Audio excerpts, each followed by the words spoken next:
Thank you. Mr. President, I'm here today to speak out in support of the Credit Card Accountability, Responsibility, and Disclosure Act. I'm proud to be a co-sponsor of this bipartisan legislation, which will help to end the abusive practices of the credit card industry that are hurting so many hard-working middle-class families. I want to thank Senator Dodd and Senator Shelby for their efforts to come together on a bill that protects consumers and brings some much-needed relief to Main Street families.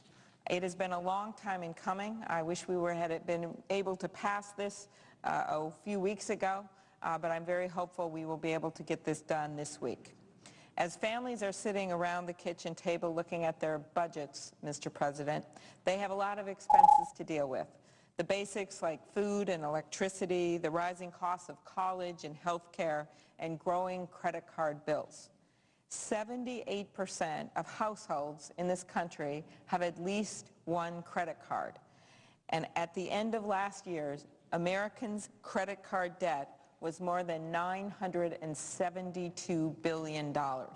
The average household debt is more than $8,300. And this does basically track, when you look back over the last, say, 8-10 years, where wages have gone down and expenses have gone up. I know before we entered this economic crisis, it was about $6,000 that the average middle-class family was behind, and now you see $8,300 on their credit card. But it's not just debt that families are paying off. In 2006, 2/3 of the credit card companies' profits came from interest payments. So millions of families are dealing with huge amounts of credit card debt. At the same time, they are dealing with the many other challenges that are the result of the economic downturn. Their hours have been reduced. One of them may have lost a job.